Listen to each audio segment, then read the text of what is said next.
Céline Calvez, bonjour. Bonjour. Et bienvenue, vous êtes députée La République En Marche des Hauts-de-Seine. Vous êtes spécialiste d'éducation, on va en parler, on va parler de la campagne présidentielle, bien sûr. Je voudrais juste dire un mot de l'Ukraine. Alors évidemment, personne ne sait ce qui va se passer là-bas. On n'est pas voyant en géopolitique, mais néanmoins, est-ce que vous n'avez pas l'impression que le président de la République française a pris un risque, le risque de se faire un peu rouler dans la farine par Poutine en y étant allé la semaine dernière? Un président qui prend des risques, il l'a montré depuis 2017 déjà en se présentant. Donc et prendre des risques, c'est aussi faire que la situation s'améliore. Donc je ne sais pas si au final ça s'améliore ou pas, mais il ne faut jamais renoncer à prendre des risques, s'exposer. Quand on est en fin de mandat, on pourrait se dire ce n'est pas le sujet, je vais plutôt me concentrer sur autre chose.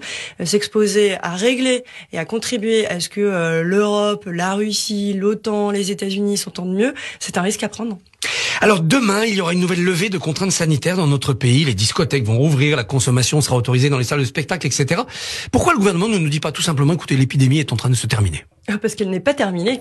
En fait, ce serait un petit peu trop tôt de dire que l'épidémie est terminée, parce que le risque, ce serait qu'elle reprenne. Donc l'idée, c'est plutôt d'y aller avec des mesures où on va lever les restrictions. Il y en a déjà eu une première phase le 2 février. Vous l'avez dit, le 16 février, on a une autre phase qui va faire que les discothèques ou les bars dansants vont pouvoir reprendre.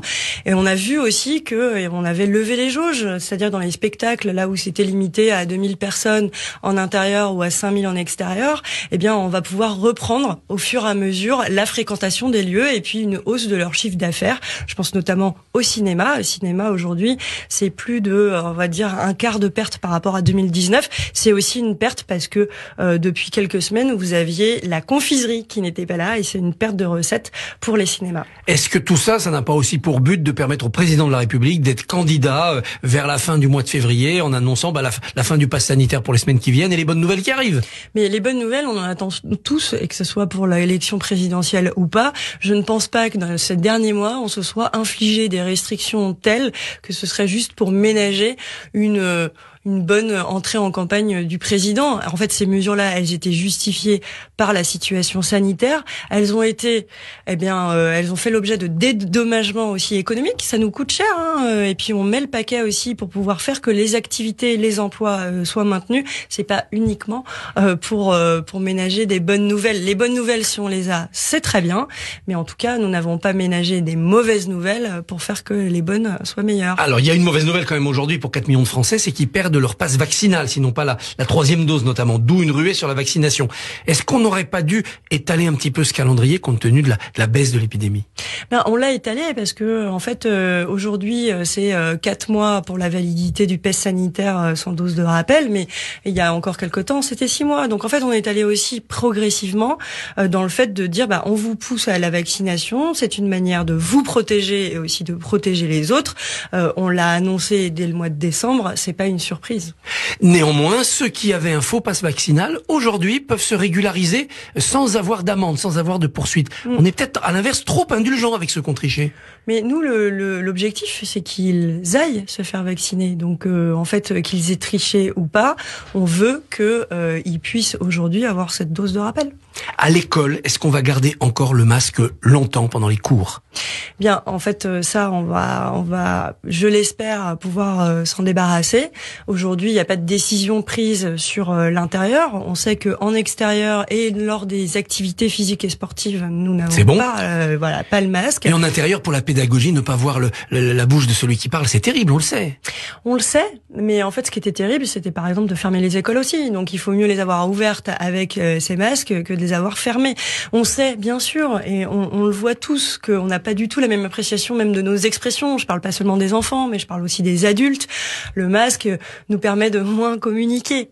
Donc, on va être heureux de pouvoir l'enlever. Après 2 ans d'épidémie, est-ce que vous, spécialiste de l'éducation, vous avez une idée claire des dégâts psychologiques et pédagogiques sur les jeunes générations? Une idée claire, je ne sais pas, mais dès l'année dernière, on avait pris au sein de l'Assemblée nationale à bras-le-corps les effets sur la jeunesse, que ce soit les enfants très jeunes ou les adolescents, de cet isolement, de la crainte aussi que peut susciter ces moments de vive tension. Donc on le sait que ça a une conséquence. Mais ce qu'on sait aussi et ce qu'on peut admirer, c'est qu'il y a un effet de résilience chez les plus jeunes. Ils ont parfois fois, et on l'a constaté, plus accepté de porter le masque que les adultes. En fait, il y a eu moi je le vois très bien avec mes enfants. Parfois, je leur dis, tu peux enlever ton masque, on est à l'extérieur, mais en fait, il y a eu cette conscientisation de se protéger. Eh bien, j'ai l'impression qu'aujourd'hui, plutôt que de dire simplement quels seront les dégâts, on peut aussi miser sur leur résilience. Néanmoins, nombre de psychiatres mettent en garde sur les dégâts, notamment sur les adolescents. Faudra surveiller cela? Oui, on le surveille aussi. On a eu une hausse du taux de suicide, notamment chez les jeunes filles. On a eu aussi, parce que on a été exposé à des écrans et des réseaux sociaux violents. On a beaucoup parlé du harcèlement. Eh bien, là aussi, on sait très bien que cette situation sanitaire a pu, désocialiser certains et donc exposer davantage à ces risques psychologiques. Oui, il faudra le faire. On a mis en place des consultations gratuites. Eh bien, on va le faire aussi davantage. Il faut. Le gouvernement, il y a quelques semaines, a décidé de reporter certaines épreuves du baccalauréat. Est-ce qu'il ne s'est pas un peu précipité? Ça a pour conséquence que des élèves vont peut-être perdre des points parce qu'ils seront uniquement sur le contrôle continu alors qu'ils comptaient sur ces épreuves. Mais en fait, ce qu'on a fait, c'est qu'on a décalé justement ce qui aurait été grave, c'est de dire on fait complètement autrement que la réforme.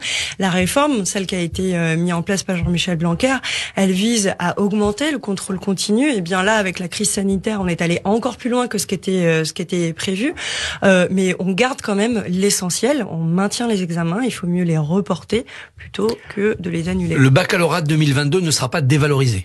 Non, mais comme celui de l'année dernière ne sera pas dévalorisé. Aujourd'hui, on a une réforme qui fait que le baccalauréat va être fondé sur l'oral, sur le choix de spécialité et sur une mise en place de contrôle continu. On y est, on le garde, on décale simplement.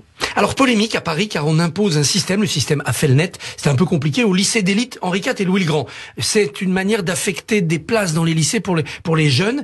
Est-ce qu'il est légitime de faire de la mixité sociale? Ils ne doivent pas y échapper, ces établissements. Mais est-ce que ce n'est pas dangereux de casser l'élitisme français?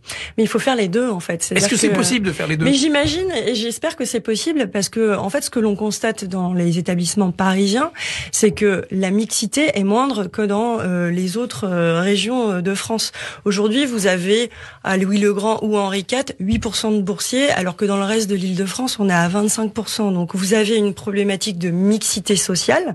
Et donc, ça, il faut la renforcer. Et ce qui est mis en place par la région académique le permet. Par contre, effectivement, l'idée n'est pas de casser la réussite scolaire. Et quand on parle d'élitisme, moi, je parlerais plutôt de méritocratie ou de réussite.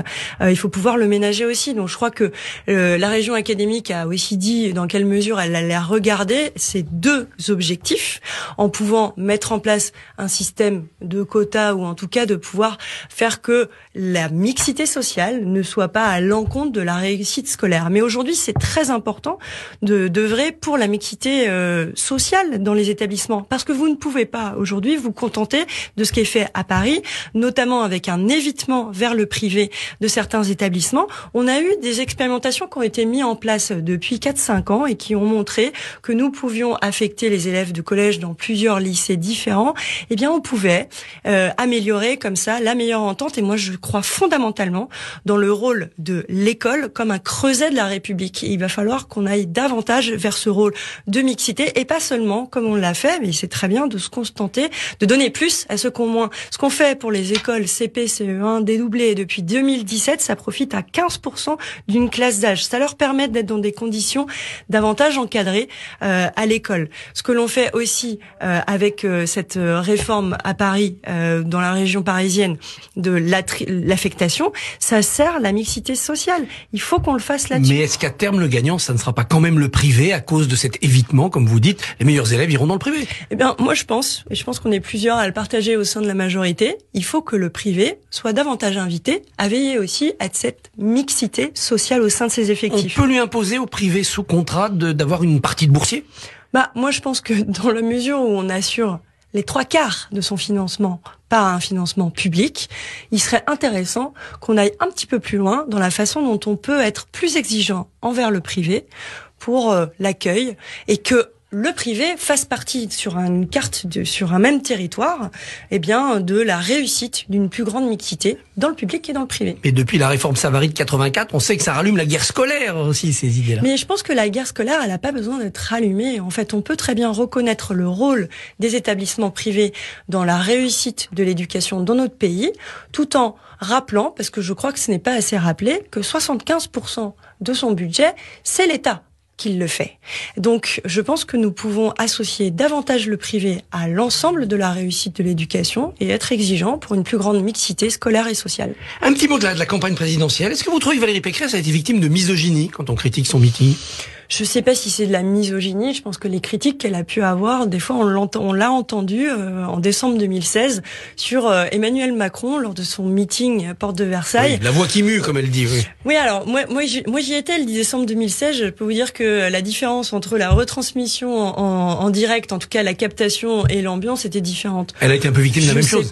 Je sais pas si elle a été victime de la même chose, parce que moi je n'y étais pas au meeting de Valérie Pécresse. Je voulais juste dire que l'attaque à la misogynie, enfin moi qui suis une grande féministe et vraiment je défends l'égalité entre les femmes et les hommes, ce que je déteste assez, c'est quand les femmes utilisent on va dire la misogynie pour se défendre de leurs propres défauts. Soyons attentifs, mais ne dévoyons pas ces types d'accusations. Un tout dernier mot, vous avez pris la suite de Patrick Balkany dans sa circonscription. Est-ce que vos électeurs sont émus, choqués de ce qui lui arrive, la prison, ou est-ce qu'ils sont indifférents? Je sais pas, je pourrais pas parler pour l'ensemble des électeurs. Il y a toujours une attention particulière. Il y a aussi une volonté chez les électeurs de ne pas voir la ville de Levallois résumée uniquement à Patrick Balkany.